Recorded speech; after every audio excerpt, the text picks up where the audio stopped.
Week 7 at excited kami sa Descent Philippines. Yon. And it's gonna be next week na. So see you kami ay sa Cuneta. Hindi namin inabot yung CCF. But praise God because we are going. We're so excited with that. Samahan niyo po kami sa week 7 and 8. Pinagsama na po namin. Week 7 and 8 because we went to anniversary dun po sa Jesus Tanging Pag-asa Christian Service sa Noveleta sa aming Mother Church. Salamat po at congratulations to Pastor Nestor. Tatay, I love you so much and happy anniversary sa Jesus Tanging Pag-asa Christian Church. We are now on our week 7 and 8, compassion. Yon. So, I'm really thinking about that. We're done with internal foundation, kung okay ang kalooban, okay ang action plan, external alignment. But not because we are externally aligned. We're living in the image of Christ. We're really day by day gradually talagang hinuhone tayo ng Panginoon to be a kamukha niya, no, at lahat yon ay ginagawa ng Panginoon because of His love for us and He wanted us to conform His image. But there is also a price of devotion. One price of devotion, isa sa mga kapalit ng ginagawa natin ngayon is really dying to self in carrying your own cross. Mahirap, sobrang tindi nitong process na to, but we have to, there are dreams that we have to surrender to the Lord. There are plans that we have to surrender to the Lord. That the last the last set of C's, crucifixion, compassion, is the price of our devotion. But before that, samahan niyo po ako mag-pray. Lord God, salamat po. Thank you, Lord God, for this platform. Thank you, Lord God, for your word. Thank you, Lord God, for you coming with us. Lord, samahan niyo po kami sa lahat ng pagkakataon dahil baliwala ang lahat ng ito kung hindi niyo po kami sasamahan. Salamat po. Continue to talk to us, O Lord God. Patuloy mo kaming gamitin para may palaganap, O Lord God, ang iyong pong salita. And Lord God, be with us. We need you in this time, Panginoon. Salamat po. In Jesus' name, we pray. Amen and amen. Welcome po sa Hope in the Savior Church, His Church. Kami po ay located sa proclaiming Christ, exalting Jesus, and making disciples. Thank you po sa pagko-connect po din sa amin and coming here in our YouTube channel. Compassion. Week 7 and 8 na po tayo. So, compassion is the way of our lives. Isa sa pinakamahirap gawin ngayon is not just to love people, pero ang talagang gusto ng Panginoon sa biblical way of loving is this compassion. Sabi, no? Napakatindi. But that is something that we really need to live by sa ating buhay. When we know Christ, everything is about His grace, transforming us to be a new person, new heart, new mission, no? And He's not just looking for someone next. No, He is always in the habit. The Lord is always in the habit of making us new thing, new person, new heart, new mission. And this newness, no, and this newness is not just something about us. Alam natin yun na hindi naman niya tayo binabago para lang sa sarili natin. Binabago niya tayo. It's always something about God Himself and it's something about the people around us. Kaya napakahirap na sasabihin natin that we love God and we gossip people. We love God but we hate people. We love God but we don't serve people. Yung newness ng heart natin, we are transformed with this newness simply because He wanted us. God wanted us to go back to our original design in the image of Christ. And also outpouring to loving people. So, kaya ang demand niya sa Matthew 22:36 to 40 is to love God, to love people. That's why ito rin po yung amin pong mission dito sa aming church. So, in the Savior Church, sa ating church, sa ating panambahan, we're going to exalt Jesus alone and disciple people. Diba? So, this is not new to all, no? Because this is a total package of what our mission is, to love God and to love people. So, we are going to talk about compassion in three ways. Number one, the Jesus' ways. Number two, the Jesus' life as our model. And of course, the shepherding of God. Hallelujah. In Hebrew, compassion is defined as, it is frequently in the Old Testament. This word refers to deep love tender mercy and womb-like care. Grabe, no? Di po mga buntis, sobrang dahan-dahan, yung mga kinakain nila, sobrang piling-pili, yun, lahat ng vitamins, lahat ng check-up. And that is kind of love that compassion is talking about. It's like a womb-like care, deep love, tender mercy. Compassion is just not just a thing, or compassion is not just an activity. It is actually an attribute of God.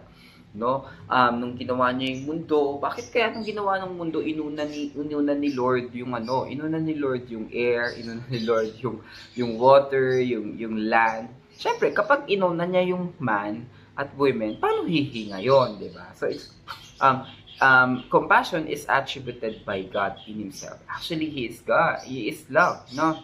He is compassion. And it is demonstrated by Jesus. Hindi niya naintindihan paano tayo mahalin ng Lord. Nasa tent, nasa temple, nasa tabernacle. At kapag may sumalo doon sa tabernacle, mamamatay, di ba?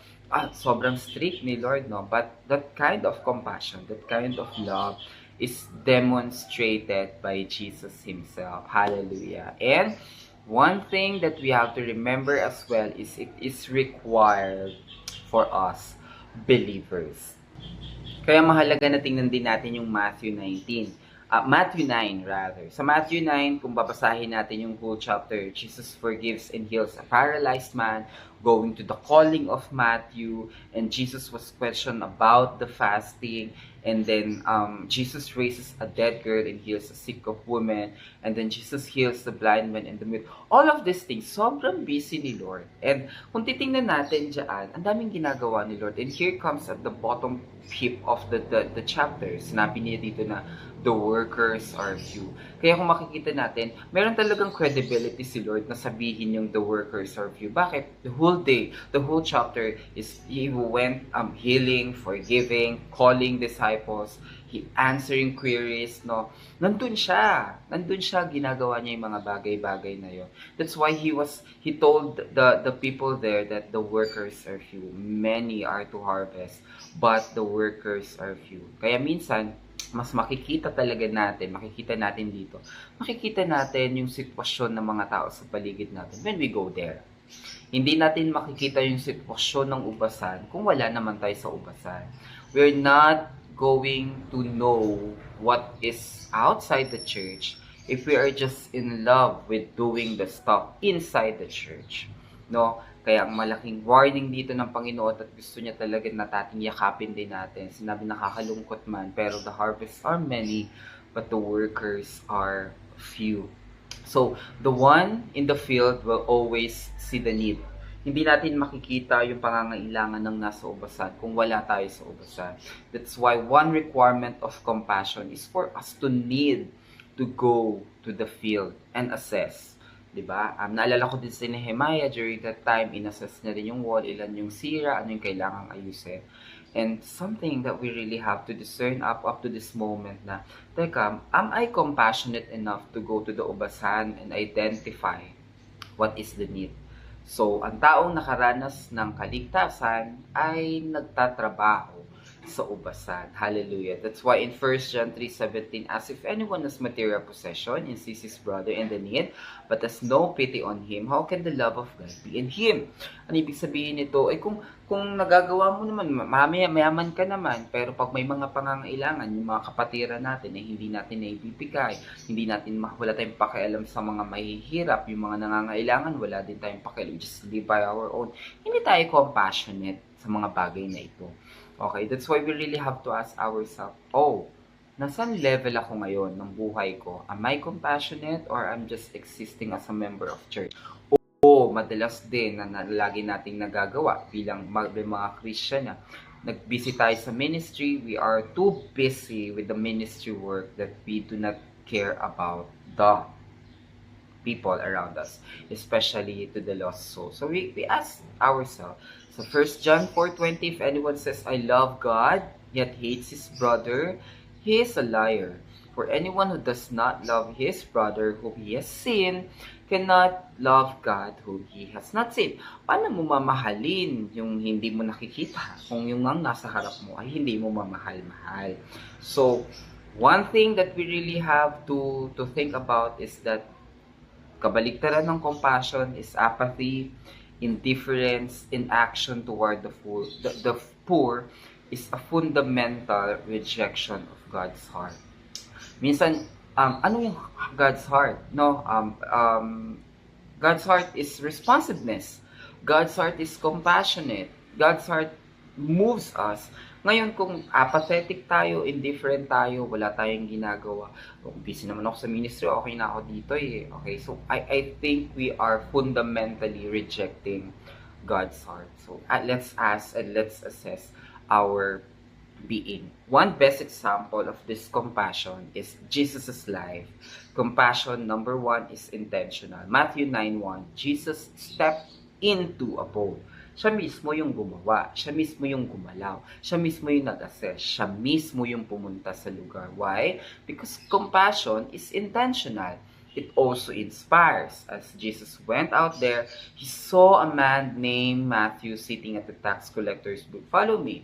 It inspired Matthew. No? Kapag yung compassion natin sa Panginoon, compassion natin sa ibang tao, for sure, it will inspire us to do something. Kapag nakikita natin yung mga kapatiran natin naliligaw, kapag yung mga kapatiran natin gumagawa ng hindi mga nararapat, o mga kompromiso, it should inspire us to get into Him and then paalalahanan natin kung ano yung dapat niyang gawin. Compassion inspires. At compassion is invincible. On hearing this, Jesus said, it's not healthy who need a doctor, but the sick. Compassion is invincible. Madalas nga yung compassion natin, hindi tayo papatulugin yan hanggat di natin nagagawa, hanggat di natin natutulungan. Sometimes, gusto na nating i-chat siya para mag-sorry, hindi tayo papatulugin yan. Okay? Because compassion is invincible. Amen? Next is compassion innovates. Gagawa at gagawa ng paraan. Kaya praise God dun sa mga tao talaga na gumagawa ng paraan. Walang pamasahe, walang pera, but they still give, di ba? And it innovates. Neither do people pour new wine into old wineskin. No. If they do, the skin will burst. The wine will run out and the wineskin will be ruined. No. They pour new wine into the new wineskin and both are preserved. May bagong kaparaanan ang Panginoon. Ngayon si Jesus Christ nung pumunta dito, nagulat yung mga Pharisees, Sadducees, and the Bible scholar. Ba't niya ginagawa yan? Hindi ito yung tamang paraan ng kultura natin. Hindi ito yung tamang paraan ng kinagista natin. But God introduced an innovated form of love, a radical love. Hallelujah, hallelujah. And God is telling this, kung bago itong pamamaraan ko at mananatili kayo sa kulturang ito, hindi tayo magkakasundo. That's why here, compassion, sometimes hindi naman talaga deserving ng forgiveness ng tao. We are offering a new wineskin. Hindi naman talaga deserve ng tao to be loved by us. Sobrang daming ginawa sa atin. Guys, God is offering a new wineskin. Hindi naman to normal sa generation natin, hindi to normal sa kultura natin. But we wanted to offer something new because compassion innovates.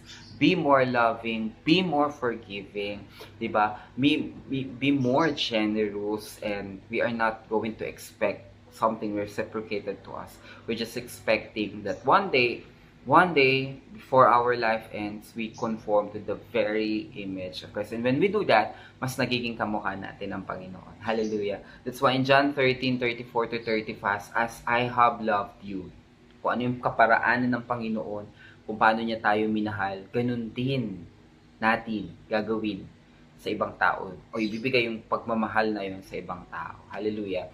So, kung anong naranasan natin pag-ibig sa Panginoon, yung compassion na naranasan natin, yung habag na naranasan natin kay Jesus, yun lang din yung ating ibibigay. Amen and amen. And the last one is a shepherd.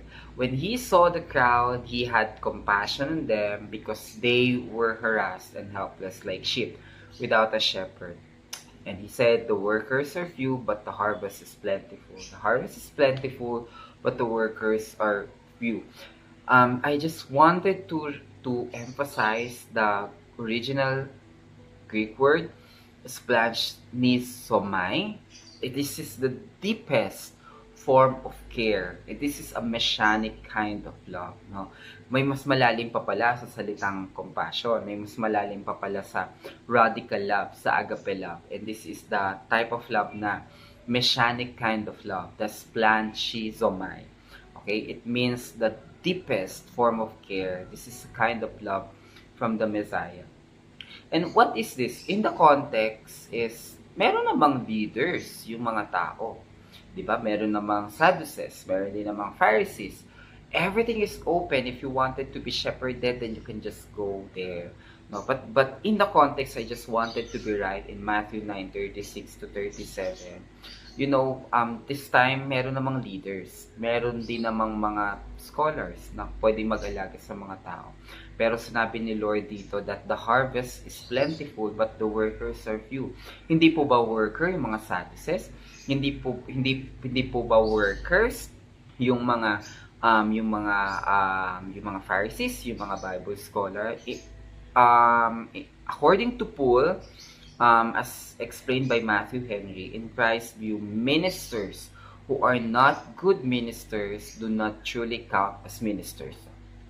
That's heavy, but this is also a great reminder sa ating mga leaders na we genuinely love our members. We genuinely love, as in, let's go back to sa deepest form of care. Let's deeply love them, no? Sabi nga dito ni Charles Spurgeon, The Joy of Harvest, the labor shortage reveals a pressing need for faithful, soul-winning ministers, for while many bear the titles, few true labor in God's harvest. So the question is, are we pretenders or are we just laborers? No. So this is a great reminder that the church can be packed with people and fully staffed with religious professionals. But if it lacks good, compassionate, life-to-life minister, Christ looks at the crowd and sees an empty field of sheep waiting to be rescued. Kahit punong-puno yung simbahan ng mga staff, ng mga religious professional, and so on and so forth, pero kung hindi natin minamahal ng totoo, hindi natin compassionately minamahal at iniibig ang mga tao, at hindi life-to-life ang ating discipleship, nakikita ito ng Panginoon na sheep waiting to be rescued. Lord God, awaken our hearts to love genuinely, to have that pure messianic type of love, deeply care, compassion sa bawat tao. Lord, remind niyo po sa amin kung paano niyo po kami minahal ng tulad ng sinasabi niyo, Lord God. Ay ganoon din po ang gagawin namin sa mga taong pinagkatiwala niyo sa amin. Maraming salamat po. Sa pangalan ni Jesus, Amen and Amen. God bless and thank you so much from the Hope in the Savior Church.